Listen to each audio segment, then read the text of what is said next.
എവിടെയായിരുന്നു ഇന്നലെ രാത്രി മുഴുവൻ? ഇന്നലെ രാത്രി പാതി ചത്തൊരു ശവത്തിനെ നാട്ടിലെല്ലാം കൂടെ എന്നെ മടിയോട്ട് വെച്ച് തന്നില്ലേ? അവളെ താങ്ങി പിടിച്ചോണ്ട് ഞാൻ ആശുപത്രിയിലോട്ട് ചെന്നു. അവിടെ കുറെ പണ്ടാരങ്ങൾ എന്നെ പിടിച്ച് വലിച്ച് ആശുപത്രിയിലോട്ട് കയറ്റി. എന്നിട്ട് ഏതാണ്ട് ചവറ് പേപ്പറിലൊക്കെ ഒപ്പിടാൻ പറഞ്ഞു. ആ വെപ്രാളത്തിന് ഞാൻ അവർ പറയുന്നിടത്തൊക്കെ ഒപ്പിട്ടു. അതോടെ ഞാൻ അവളുടെ നായരുമായി. എന്നിട്ട് ഈ പെട്ടി എന്റെ തലയിലോട്ട് വെച്ച് എന്നിട്ട് അവിടെ കുത്തിരിക്കാൻ പറഞ്ഞു. എങ്ങനെയെങ്കിലും ഇതും കൊണ്ട് രക്ഷപ്പെടാന്ന് വിചാരിച്ചപ്പോൾ നിന്റെ മുടിഞ്ഞ മാമ ഒലക്കയുടെ മൂടും അന്വേഷിച്ചോണ്ട് കുറെ പോലീസുകാരായിട്ട് അവിടെ കറങ്ങി നടക്കുന്നു. ഇനി അയാളുടെ കണ്ണി പെട്ടിട്ട് പുലിവാലാക്കണ്ടെന്ന് കരുതി നിധി കാക്കുന്ന ഭൂതത്തെ പോലെ ഈ പെട്ടിയും കെട്ടിപ്പിടിച്ചോണ്ട് ഞാൻ അവിടെ ഇരിക്കുക. നേരം വെളുത്തപ്പോ അവളുടെ തന്തയും കുറെ ആൾക്കാർ ഒരു പട പോലെ അലറി വിളിച്ചോണ്ട് ആശുപത്രിയിലോട്ട് വന്നു. ആ തന്ത എന്നെ കണ്ടത് അലച്ചു കല്ല് എന്റെ കാലിലോട്ടും പിന്നെ അവിടുത്തെ തലയും കുത്തി താഴോട്ടും. വെട്ടിയിട്ടവൾ ഒരു സൈഡിൽ പെണ്ണും അവസാനത്തെ വലി വലിച്ചോണ്ട് തന്ത അപ്പുറത്തും. ആ തക്കത്ത് ഞാൻ പെട്ടി എടുത്തോണ്ടെങ്കിൽ ചാടി. അവൾ ഏതാണ്ട് കോടീശ്വരന്റെ മകളാണെന്ന് പറഞ്ഞ അതിലുണ്ടോ ഇരുത്തി. നീ ആ പെട്ടി തുറന്നു നോക്ക്. അതിനകത്ത് എത്ര രൂപയുണ്ടെന്ന് എനിക്കറിഞ്ഞൂടാ. ചെറുതാണെങ്കിലും വിലയുള്ള പെട്ടിയാ. അകത്ത് കാര്യമായിട്ട് എന്തെങ്കിലും കാണാണ്ടിരിക്കില്ല. നിനക്ക് എന്റെ പേരറിയോ? അപ്പക്കുട്ടൻ നായര്. അത് പണ്ട്. ഇപ്പൊ ആൽഫി. ആൽഫി അതെന്തോ തിന്നുന്ന സാധനത്തിന്റെ പേരല്ലേ? അല്ല, അത് കുൽഫി. അതെ, കുൽഫി. ഇത് ആൽഫി, ആൽഫ്രഡ് ഫെർണാണ്ടസ്. ആ പെണ്ണ് തന്തയായിട്ട് പിണങ്ങിയിട്ട് പ്രേമിച്ച് കെട്ടിയവന്റെ പേര്. അപ്പൊ അവനോട് പോയി? ഈടെ അവനെ ആരും കണ്ടിട്ടില്ല. അതല്ലേ എല്ലാരും കൂടെ എന്നെ പിടിച്ച് അവനാക്കിയത്. എന്നാലും അവനവിടെ പോയി? ഈടെ അവനെ ആരും കണ്ടിട്ടില്ലെന്ന്. ഈ പെണ്ണ് മാത്രമേ കണ്ടിട്ടുള്ളൂ. അവള് കണ്ണും മൂക്കും തളർന്ന് നടക്കുന്നതുകൊണ്ട് വാ തുറന്നൊന്നും മിണ്ടാൻ കഴിയുന്നില്ല. എന്റെ ഗതികളല്ല എന്ത് പറയാൻ. എന്നാലും അവനവിടെ പോയി? അവനെ കണ്ടിട്ടില്ലെന്ന് പറഞ്ഞാ തുറന്നു. ഇതെന്താ വലിയ പെട്ടിക്കകത്തൊരു ചെറിയ പെട്ടി? വെട്ടിയല്ലടാ, കമ്പ്യൂട്ടർ.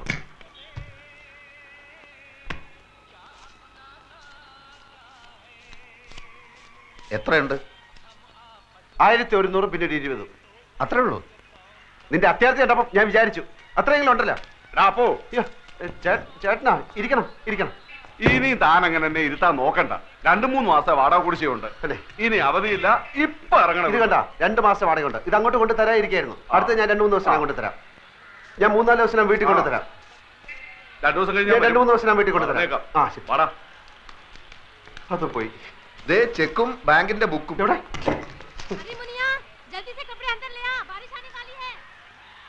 എന്റെ അമ്മോ, 23 ലക്ഷം അവളുടെ അക്കൗണ്ടിൽ ബാങ്കിലുണ്ട്. പടച്ചോനെ, 23 ലക്ഷം. ചെക്ക് ബുക്ക് ഉണ്ട്, നമുക്ക് എഴുതി എടുക്കാം. എഴുതി അങ്ങോട്ട് കൊടുത്ത ഉടനെ കാശ് എടുത്തു തരാൻ നിന്റെ പാപ്പ അവിടെ മാനേരാ? ഒരു വസ്തു അറിഞ്ഞൂടാ. ഇവിടെ അവള് ചെക്കിൽ ഒപ്പിടണം. മണ്ട മുത്തപ്പ. ഓളും ബാപ്പയും മയ്യത്താവുന്നല്ലേ ഇനി പറഞ്ഞത്? രണ്ടിന്റെ കിടപ്പ് കണ്ടിട്ട് കാറ്റ് പോണ ലക്ഷണമാണ്. അങ്ങനെ കാറ്റ് പോയാ പിന്നെ 23 ലക്ഷം ആർക്കാ? ഓളെ പുയ്യാപ്പിളക്ക് എന്ന് വെച്ചാ നിനക്ക്. അപ്പൊ ഒറിജിനൽ ആൽഫി വരും, ലക്ഷവും കിട്ടൂല, ആൽമാറാട്ടത്തിന്റെ വില കേസാവും. ഞാനില്ല, ഞാൻ സത്യം തുറന്നു പറയാൻ പോവാ. അങ്ങനെ തുറന്ന് പറയാൻ വരട്ടെ. നമുക്ക് ആശുപത്രി പോയിട്ട് നന്നായിട്ട് എല്ലാ കാര്യങ്ങളും ഒന്ന് വിസ്തരിച്ച് മനസ്സിലാക്കാം. എന്നിട്ട് മതി സത്യം തുറന്നു പറയാൻ. ഞാൻ സത്യം തുറന്നു പറയാൻ പോവാ. മോഷണം, ജയില്, തൂക്കുമരം, ഇതൊക്കെയാണ് ഇപ്പൊ നമ്മുടെ മുമ്പിൽ തെളിഞ്ഞു നിൽക്കുന്ന വഴികൾ. വേറെ ഏതെങ്കിലും ഒരു വഴി കൂടി ഒന്ന് ശ്രമിച്ചു നോക്കുന്നതിൽ എന്താ കുഴപ്പം? വേറെ ഏതെങ്കിലും ഒരു വഴി കൂടി ഒന്ന് ശ്രമിച്ചു നോക്കുന്നതിൽ എന്താ കുഴപ്പം? ആ വഴി കൂടെ പോയിട്ട് നമ്മൾ ബന്ധപ്പെടുന്ന ഈ വഴിയിലാണെങ്കിൽ പിന്നെ നമ്മൾ ഏത് വഴിയിലായി പോവും?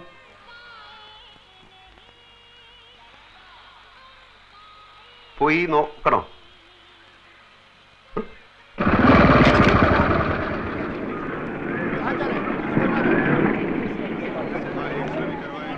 ഈ ബൈക്ക് പിടിക്കാൻ നടക്കുന്ന മാർവാടികളുടെ ഗുണ്ടകൾ വല്ലതും ഉണ്ടോ എന്ന് നോക്കിക്കൊള്ളി. ഇല്ല, കാലത്ത് നീ വരുന്നതിന് കുറച്ച് മുമ്പ് നിന്നെ അന്വേഷിച്ച അവന്മാർ മുറിയിൽ വന്നിരുന്നു. ഞാൻ പറഞ്ഞു നീ ഇപ്പൊ അവിടെയല്ലേ താമസം. നീ എന്താ പറയാത്ത? നീ എന്താ ചോദിക്കാൻ? കണ്ട കോളിന് കുറെ കാലം കിടക്കണ്ടതാ. ആരെയും വെറുപ്പിക്കണ്ട.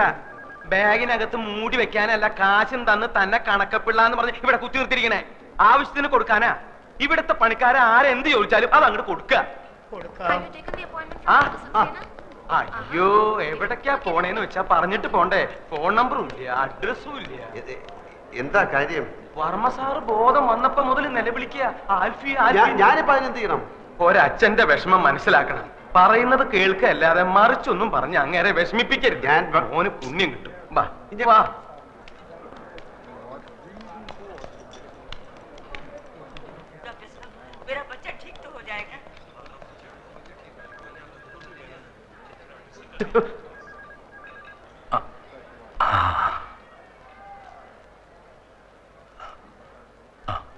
അടുത്ത് വരൂ.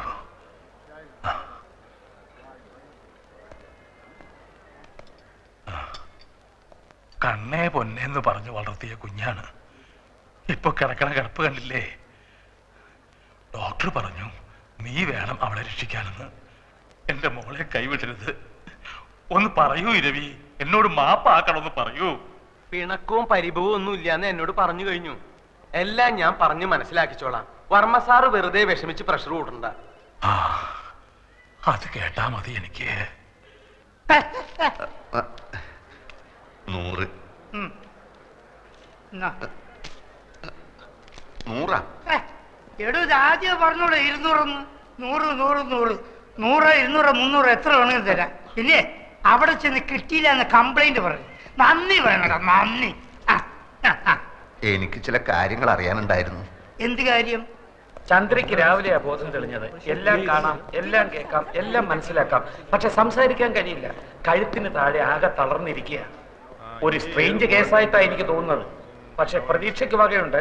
രോഗിയുടെ മനക്കരുത്താണ് ഇവിടെ പ്രധാനം. ഒരു മിറക്കിൾ സംഭവിച്ചാൽ നാളെ തന്നെ എഴുന്നേറ്റ് നടന്നു എന്ന് വരാം, ചിലപ്പോ 4 വർഷമായി എന്നും വരാം. എല്ലാം തന്റെ കയ്യിലാണ്. ജീവിക്കണമെന്ന മോഹം എത്രയും കൂടുന്നോ അത്രയും പെട്ടെന്ന് ചന്ദ്രിക സുഖം പ്രാപിക്കും. ആ മോഹം ഉണ്ടാക്കേണ്ടത് നിങ്ങളാണ് എല്ലാവരുടെയും ഒരേ ഒരു പ്രതീക്ഷ. How is she? എല്ലാം നോർമൽ.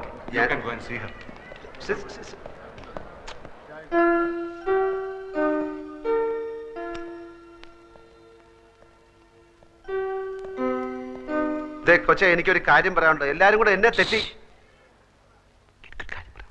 അയ്യോ എന്റെ മോൾക്ക് എന്ത് പറ്റി? അയ്യോ എന്റെ മോളെ, അയ്യോ എന്റെ ഗുരുവായൂരപ്പ, എന്റെ മോളെ കിടക്കുന്നത് കണ്ടോ? അയ്യോ എന്റെ മോളെ, അയ്യോ. ഞാൻ DSP സത്യപാൽ, പുതിയോർമ്മന്റെ അമ്മാവനാണ്. ഇതെന്റെ പെങ്ങളുടെ ഭർത്താവ് അഡ്വക്കേറ്റ് വേണു. അല്ലല്ലോ, പാലക്കാട് ക്രിമിനൽ പ്രാക്ടീസാ. ഞങ്ങളിങ്ങനെ കേസിന്റെ കാര്യങ്ങളൊക്കെ പറഞ്ഞുകൊണ്ടിരിക്കുകയായിരുന്നു. അപ്പൊ ഇതുപോലൊരു കേസ് അല്ല, ഇതുപോലല്ല. ഈയിടെ രാജീവ് ഗാന്ധിയുടെ മകൾ പ്രിയങ്കയുടെ ഭർത്താവെന്ന് പറഞ്ഞുകൊണ്ട് ഒരുത്തൻ ഹൈദരാബാദിൽ നിന്ന് ചെന്നില്ലേ? കോടതിയിൽ വരാൻ പ്രിയങ്കയെ കല്യാണം കഴിച്ചു എന്ന് പറഞ്ഞില്ലേ? എന്നിട്ട് ഇപ്പൊ അവന്റെ ഗതി എന്തായി? 5 വർഷം തടവും 10,000 രൂപ പിഴ. ഞാൻ പോട്ടെ, എനിക്ക് അല്പം പണിയുണ്ട്. എങ്ങോട്ടാ? ഓഫീസിലേക്ക്. അപ്പൊ ആൽഫ്രണ്ടിന് എന്തോ സ്വന്തമായിട്ട് ബിസിനസ് ഉണ്ടെന്ന് കേട്ടു. സ്വന്തമായിട്ട് ഓഫീസുണ്ട്. താമസം ഓഫീസിൽ തന്നെ. ഞങ്ങളൊക്കെ ഗസ്റ്റ് ഹൗസിലാ. ആൽഫ്രണ്ടിന് വേണേ അങ്ങോട്ട് വരാം. വളരെ വലിയ വീട്. ബിസിനസിന്റെ ആവശ്യത്തിന് ആൾക്കാർ വന്നും പോയി കാണാനും കേൾക്കാനും ഒക്കെ അവിടെ സൗകര്യമുണ്ട്. ഞാൻ പോട്ടെ. ധൈര്യമായിട്ട് പോയിക്കോ. ചന്ദ്രന്റെ കാര്യത്തിൽ എന്തെങ്കിലും തീരുമാനം ഉണ്ടാവുന്നവരെ ഞങ്ങൾ ഇവിടെ തന്നെ ഉണ്ടാവും. അപ്പൊ കൂടെ നമ്മളെല്ലാം അന്വേഷിച്ച് തേയില കച്ചവടവും തുണി കച്ചവടവും മില്ലും ഫാക്ടറിയും ഒക്കെ ആയിട്ട് പണം ചാക്ക് കണക്കിന് കയ്യിൽ വെച്ചിരിക്കുന്ന ആൾക്കാരാ. ആ പെണ്ണിനെ പറ്റി കാര്യമായിട്ട് ആർക്കും ഒന്നും അറിഞ്ഞൂടാ. ആൽഫി എന്നുള്ളൊരു പേരല്ലാതെ അവന്റെ ഉമ്മയാര് ബാപ്പയാര് കറുപ്പോ വെളുപ്പോ വീടേത് കൂടേത് ഒന്നും ഒരുത്തനും അറിഞ്ഞൂടാ. 14-ാം തീയതി രജിസ്റ്റർ കച്ചേരിയിൽ ഓൻ ഇവിടെ നിൽക്കാതെ വെച്ചിട്ടുണ്ട്. നമ്മൾ ഇവിടെ ചുറ്റിപ്പറ്റി നിന്നിട്ട് എങ്ങനെയെങ്കിലും ഓളെ ഒപ്പം എങ്ങനെയാന്ന് കണ്ടുപിടിച്ചാൽ മതി. 23 ലക്ഷം നമ്മളെ കീശ കിടക്കും മോനെ. ഓക്ക് വായി തുറക്കാൻ പറ്റാത്തിടത്തോളം കാലം ഒപ്പം അതല്ല നോക്ക് പറയാൻ പറ്റൂലല്ലോ. അതോടെ നമ്മളെല്ലാ കഷ്ടകാലവും തീരും മോനെ. പിന്നെ ആ കുള്ളം തടിയനില്ലേ, കഷണ്ടി ചെവി പൂടാ, അയാള് വെറും ഡ്രൈവർ അല്ല. വർമ്മ കഴിഞ്ഞാ പിന്നെ ആ വീട്ടിലെ ഏറ്റവും കൂടുതൽ മടുപ്പ് അയാൾക്കാ. അയാളെ കയ്യിലെടുത്ത ഓളെ ഒപ്പി നമുക്ക് കണ്ടുപിടിക്കാം.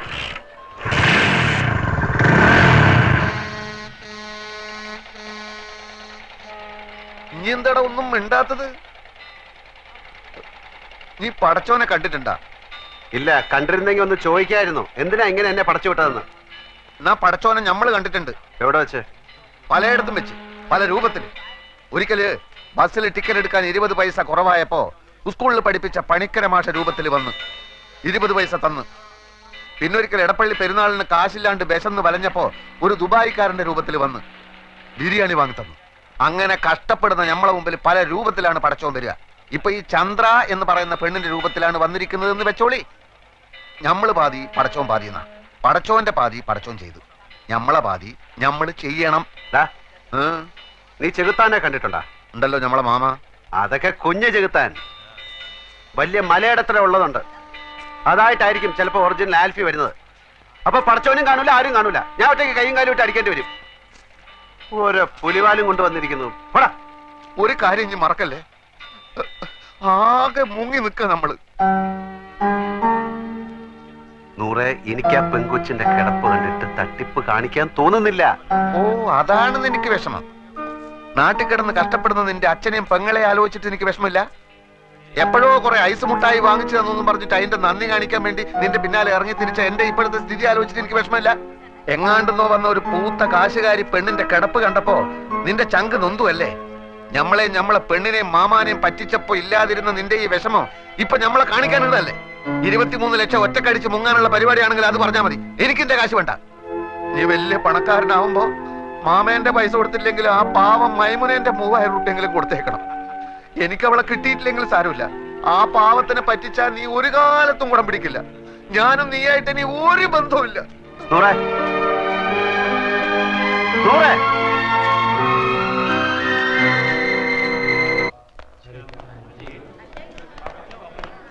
ഞാൻ കാത്തു നിൽക്കുകയായിരുന്നു. വർമ്മ സാർ ഉഷാറായി. ഡോക്ടർ ചെക്ക് ചെയ്തിട്ട് ആളിപ്പോ ഇരുമ്പ് പോലെ ഉണ്ടെന്ന്. അത് നന്നായി. മൂപ്പർക്ക് വിഷമാവുമെങ്കിലും ഇനിയിപ്പോ ഉള്ള സത്യം പറയാൻ മടിക്കണ്ട. നമുക്ക് ഇപ്പൊ തന്നെ പറയാം അല്ലേ? എന്ത്? താൻ ആൽഫിയല്ല, അപ്പുക്കുട്ടനാണ് ചന്ദ്രകുഞ്ഞിന്റെ ഭർത്താവല്ലാന്ന്. എനിക്ക് വയ്യ. അതെന്താ? എനിക്ക് വയ്യേ. അതെന്താന്നാ ഞാൻ എനിക്ക് വയ്യ. അത് തന്നെ. അപ്പൊ എന്താടാ നിന്റെ ഉദ്ദേശം? ഉദ്ദേശം പിന്നെ പറയാം. ഞാനാണ് ആൽഫി, ചന്ദ്രയുടെ ഭർത്താവ്. അത്രയും മനസ്സിലായോ? 14-ാം തീയതി ഞങ്ങൾ രജിസ്റ്റർ കച്ചേരിയിൽ വെച്ച് കല്യാണം കഴിച്ചു. തൽക്കാലം ഇതൊന്നും മാറ്റി പറയാൻ സൗകര്യമില്ല. അത് തന്നെ.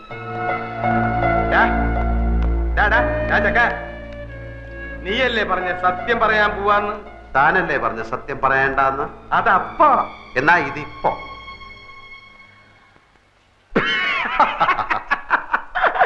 നിന്റെ ഓരോ കളികളെ. വാ നമുക്ക് പോയി പറയാം. താൻ എന്താ കിടക്കുന്നത്? അപ്പൊ നീ പറയില്ല അല്ലേ? ഇല്ല. വേണ്ടടാ, നീ പറയണ്ട. നീ ആൽഫിയല്ല, കൂൽഫിയല്ല, ഒരു തേങ്ങയല്ല, അപ്പുക്കുട്ടൻ എന്ന് പറഞ്ഞൊരു ഫ്രോഡാണെന്ന് ഞാനിപ്പോ പോയി പറയും. കോട്ടശ്ശേരി തറവാട്ടിലെ ഉപ്പും ചോറും തിന്ന് വളർന്നവനായി ഞാൻ. നിന്നെ പോലൊരു പെരട്ട നാറിയെ അവിടെ കയറി നിരങ്ങാൻ ഞാൻ സമ്മതിക്കില്ലടാ. നീ എന്താ കളിക്കുക? ഞാൻ കാണിച്ചു തരാം. ചവിട്ടി കൂട്ടി ഞാൻ പന്നി. താൻ പറയോ? പറയ മാത്രല്ല, ആൾമാറാട്ടത്തിന് നിന്നെ കൊണ്ട് കമ്പി ഇടിക്കണം. നമുക്ക് ഒരുമിച്ച് എണ്ണാം. പോട ചെക്ക, നീ എന്താ എന്നെ വരട്ടെ? ഏയ്, അങ്ങനൊന്നുമില്ല. താനല്ലേ പറഞ്ഞത് കോണ്ടസ കാറും കൊണ്ടുവന്നപ്പോ എന്നെ കണ്ടു, ചന്ദ്ര പരിചയപ്പെടുത്തി, ബിയർ അടിച്ചു. താൻ എന്റെ ബന്ധുക്കളെ എവിടെ വെച്ചാ കണ്ടത്? ഡെറാഡൂണിൽ വെച്ചല്ലേ? ഇതൊന്നും ഞാനല്ലല്ലോ, താനല്ലേ അവരോട് പറഞ്ഞത്. എന്നെ ഈ വേഷം കെട്ടിച്ചതും ചന്ദ്രയുടെ ഭർത്താവായിട്ട് അഭിനയിക്കാനും പറഞ്ഞത് താന്. അതിന് താൻ ദിവസവും എനിക്ക് 500 രൂപ കൂലിയായിട്ട് തരുന്നുണ്ട്. കണക്കപ്പിള്ള കുറുപ്പ് സാക്ഷി.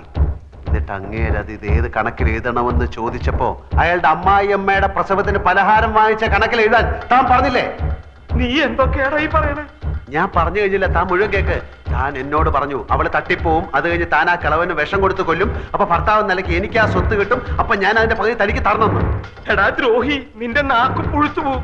ഞാൻ എപ്പോഴാടാ ഇതൊക്കെ പറഞ്ഞത്? താൻ പറഞ്ഞില്ല, പക്ഷെ ഞാൻ പോയി പറയും താൻ പറഞ്ഞു എന്ന്. എന്നിട്ടിപ്പോ ആ സ്വത്ത് പങ്കുവെക്കുന്ന കാര്യം പറഞ്ഞ് നമ്മൾ തമ്മിൽ പിണങ്ങിയപ്പോ താൻ എന്നെ കള്ളനാക്കി കാണിക്കാൻ ശ്രമിക്കുന്നു എന്ന്. ഇതിനൊക്കെ സാക്ഷികളുണ്ട്, തെളിവുണ്ട്. ഇനി താൻ പോയി പറയണോ ഞാൻ ആ പെണ്ണിന്റെ ഭർത്താവ് ആൽഫി അല്ല അപ്പുക്കുട്ടനാണെന്ന്? ആ വർമ്മ തന്റെ മുഖത്ത് കാർക്കിച്ച് തുപ്പും.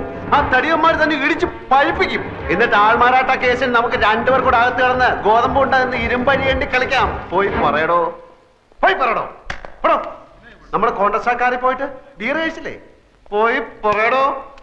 എനിക്ക് മുകളിൽ ആകാശവും താഴെ ഭൂമിയാണ്, എനിക്കൊന്നും നോക്കാനില്ല. പോയി പറയടോ, പോയി പറയടോ. ഞാൻ എന്റെ വൈഫിനെ ഒന്ന് കണ്ടിട്ട് വരാം. അതിനിടയ്ക്ക് തനിക്ക് വർമ്മ സാറിനോട് വല്ലതും പറയാനുണ്ടെങ്കിൽ താൻ പറ, ബാക്കി ഞാൻ വന്നിട്ട് പറയാം. കോൺഗ്രസ്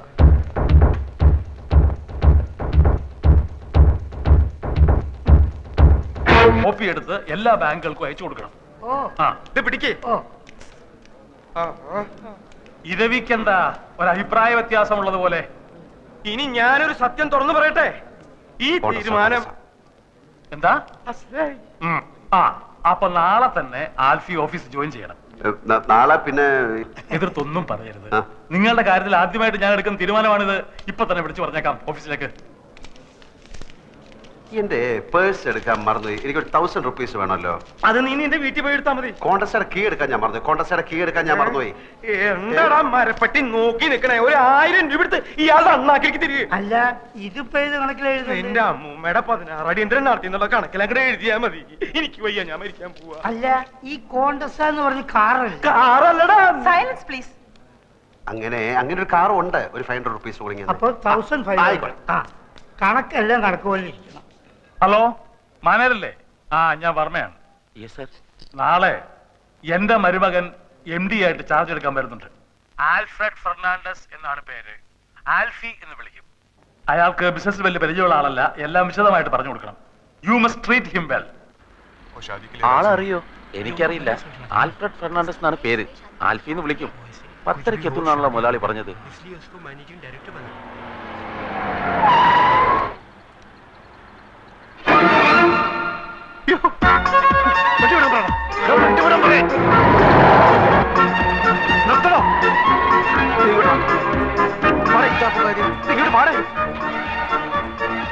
അവിടെ കോട്ട് സൂട്ട് ഇട്ട് ഒരുത്ത നിൽക്കുന്ന കണ്ടില്ലേ? അവനാ എന്റെ അളിയൻ, അവിടുത്തെ മാനേജർ. ഞാനീ മാങ്ങാത്തൊരു ഓർത്തുമില്ല. MD എന്നും പറഞ്ഞ് ഞാനിപ്പോ അവിടെ കയറി ചെന്നാൽ അതോടെ തീരും ഇവിടുത്തെ ചുറ്റിക്കളി. വൈകുന്നേരം വരെ വെള്ളം കോരിട്ട് വൈകിട്ട് കലവിട്ട് ഉടക്കണോടാ. അപ്പൊ പിന്നെ എന്ത് ചെയ്യും? ആൽഫി എന്ന് പറഞ്ഞ ഒരുത്തൻ അവന്മാര് കണ്ടിട്ടില്ല. അതുകൊണ്ട് നീ ആ വേഷം കെട്ടിയാ മതി. അയ്യോ, അവന്മാര് കണ്ടുപിടിച്ചില്ല. വാ തുറന്ന് ഒരു അക്ഷരം മിണ്ടായിരുന്നാ മതി. എന്ത് ചോദിച്ചാലും ഗമയിൽ തട്ടി മൂളിക്കണം. ഫയല് വല്ല ഒപ്പിട്ടാൻ കൊണ്ടുവന്ന് കഴിഞ്ഞാൽ വീട്ടിൽ കൊണ്ടുപോയി പഠിച്ചിട്ട് തരാമെന്ന് പറഞ്ഞ് എന്റെ കൊണ്ട് തന്നാ മതി. ബാക്കി ഞാൻ നോക്കിക്കോളാം. നമ്മളെ കണ്ടാൽ MD ആയിട്ട് തോന്നുന്നു. നിന്നെക്കാട്ടിലും വിവരം കേട്ടവന്മാർ MDകളായിട്ട് പല സ്ഥലത്തിരിപ്പുണ്ട്. അതുകൊണ്ട് നീ അതിനെപ്പറ്റി ഒന്നും ആലോചിക്കണ്ട. പക്ഷേ നീ ഇങ്ങനെ പോയാൽ ശരിയാവില്ല. നീ ഷർട്ട് അകത്തോട്ട് എടുത്തു. എന്താന്നാണ് ഇത്? കൊല വഴിപ്പിക്കാൻ ചാക്കി കെട്ടി വെച്ചിരിക്കുന്ന.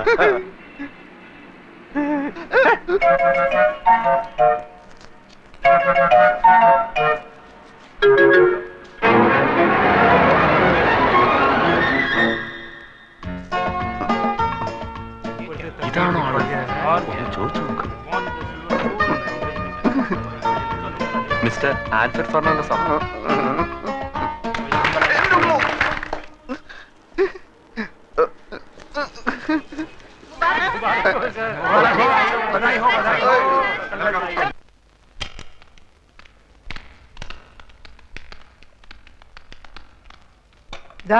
സാരി ഇവിടെ വെച്ചിട്ടുണ്ട്. എല്ലാരും കുറച്ചു നേരം പുറത്തു നിന്നേ, ഡ്രസ് ചേഞ്ച് ചെയ്യണം. നിങ്ങൾ ഇവിടെ നിൽക്കൂ. എന്തിന്? ഈ കുട്ടിയുടെ ഡ്രസ് മാറ്റണം. അതിനൊരാളുടെ സഹായം വേണം. ഹസ്ബൻഡ് നിൽക്കട്ടെ. അത് വേണ്ട, താങ്കൾ വന്ന് താ വെളിയിൽ പോയേ. സാർ ഇവിടെ നിൽക്കും. 3 പേരും വെളിയിൽ പോകും. സിസ്റ്റർ ഒറ്റയ്ക്ക് ഉടുപ്പ് മാറ്റിയാൽ മതി. അന്തസ്സുള്ള കുടുംബത്തിലെ പെണ്ണ. പെണ്ണുങ്ങൾ തുണി മാറ്റുന്നിടത്ത് ആണുങ്ങൾ നിൽക്കാൻ പാടില്ല. ഭാര്യയുടെ തുണി മാറ്റുന്നിടത്ത് ഭർത്താവിന് നിൽക്കാലോ. അത് ഭർത്താവാണെങ്കിലല്ലേ? നിക്കാം. ഭർത്താവാണെങ്കിൽ നിക്കാം. പക്ഷെ നമ്മൾ നാണോ മാനോളവരല്ലേ? ഞാൻ പോയിക്കോളാം. വെളിയിൽ പോകാൻ പറഞ്ഞു. എത്ര പ്രാവശ്യം പറഞ്ഞാ മനസ്സിലാവില്ലേ? ചെയ്യുന്നത് തെമ്മാടിത്തരാണെന്ന് ഓർക്കണം. ഞാനെന്ത് ഇവര് സമ്മതിക്കുന്നില്ല. പിന്നെ ആര്? ഇവര് അതെ, ഈ കോൺഗ്രസ്സുകാർ എന്തിനാ? നിന്റെ അമ്മൂമ്മയുടെ 2 അങ്കട്ടിന് പോവാൻ. എന്റെ കാലിന്റെ അടിയിൽ തീയ. അതിനിത് ടൈൽസ് അല്ലേ? എനിക്കറിയാൻ മേലാഞ്ഞിട്ട് ചോദിക്കുക, ഈ ഭർത്താവില്ലാത്ത പെണ്ണുങ്ങളുടെ തുണി ഇവരെങ്ങനെയാ മാറ്റുക? അല്ല, അങ്ങനെ പാടില്ല എന്നാണ് പ്രമാണം. എന്തെങ്കിലും ഒരു അഭിപ്രായം ചോദിച്ചാൽ താൻ തന്റെ വായ തോന്നിയ അഭിപ്രായം പറയാ. ഇയാൾ ചാടി കളിക്കുന്നുണ്ടാ തോന്നുന്നു. ഇയാളുടെ ഭാര്യയുടെ തുണിയാണ് അയാൾ മാറ്റുന്നത്. അയാളുടെ ഭാര്യയുടെ തുണി അയാൾ മാറ്റുന്നത്. നിങ്ങൾക്ക് എന്താണ്?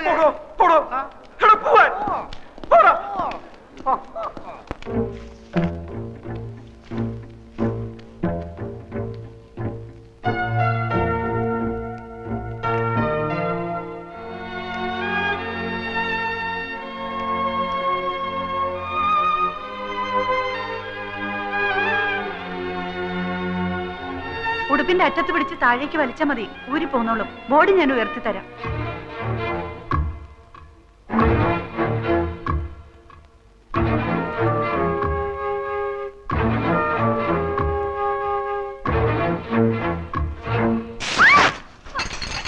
എന്റെ പാവാട ഇങ്ങതാടോ.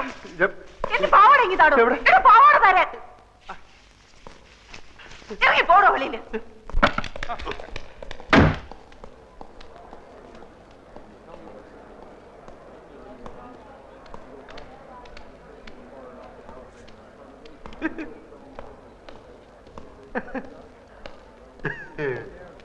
എന്താടാ നിന്ന് വിളിക്കണത്? ഇവിടെ ആരെങ്കിലും തുണി വെച്ചിട്ട് തുള്ളുണ്ടോ? ആ കൊച്ചിന്റെ അവിടെ എന്തോന്നൊരു പാട്. ഇവിടെ കൊച്ചിലെ സൈക്കിളിൽ നിന്നല്ല വീണ വൃത്തികെട്ട കറുത്ത പാടിലോണ്ട് അവിടെ. എല്ലാത്തിനും ഒരു അതിരുണ്ട് കേട്ടാ. ഗതി കേട്ടാ നിന്നെയും കൊല്ലും, ഞാനും ചാവും. ഇങ്ങനെയും ഭർത്താക്കന്മാരുണ്ടോ? കണ്ണുടച്ചോണ്ടാണോ ഭാര്യയുടെ ഉടുപ്പ് മാറ്റുന്നത്? ഇയാളെയൊക്കെ സഹായത്തിന് വിളിച്ച് എന്നെ വേണം പറയാൻ. വൃത്തികെട്ടവന്മാര്.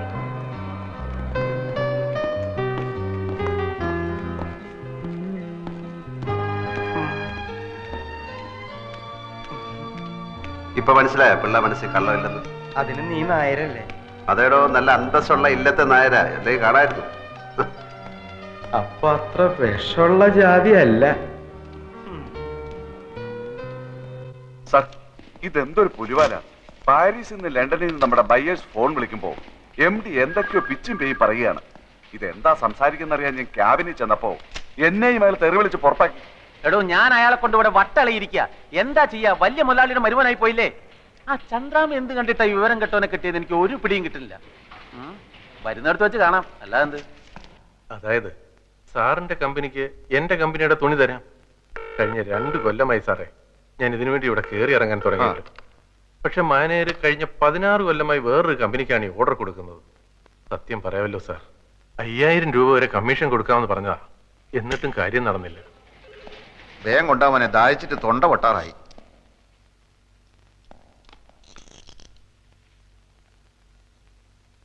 പഞ്ചാര കൂടുതലാണ്, നന്നാറി എസൻസ് ചേർത്തിട്ടുമില്ല. ഏത് കടയിൽ നിന്നാടോ ഇത്? പോസ്റ്റ് ഓഫീസിനടുത്തുള്ള ആ ഹമുക്കിനോട് ചെന്ന് പറ ഇങ്ങനെയല്ല ഗ്രേപ്പ് ജ്യൂസ് ഉണ്ടാക്കാൻ. ഓൻ അറിഞ്ഞൂടെങ്കിൽ ഇങ്ങോട്ട് വരാൻ പറ, നമ്മൾ പറഞ്ഞു കൊടുക്കാം. നാരങ്ങ പിഴിഞ്ഞിട്ടില്ലെന്ന്. ഈടെ ജ്യൂസ് എന്താ വേണ്ടിയത്? Grape, pineapple, orange, mango, sathukudi? ഒന്നും വേണ്ട, താങ്ക്സ്. ഇനിയിപ്പോ നിങ്ങള് മാനേജർക്ക് കൊടുക്കാന്ന് പറഞ്ഞ 5000 റുപ്യന്റെ കമ്മീഷൻ ഞമ്മക്ക് തരുക. ഒരു മുതലാളിക്ക് എങ്ങനെ കമ്മീഷൻ കൊടുക്കുന്നതായിരിക്കും. അത് സാരമില്ല, ഞമ്മക്ക് പൊതുവെ കമ്മീഷൻ വലിയ ഇഷ്ടാ. നിങ്ങൾ 5000 റുപ്യ തരി, നിങ്ങളെ കമ്പനീന്റെ തുണി ഞമ്മളെ കമ്പനി വാങ്ങുന്നു. എന്താ പോരെ?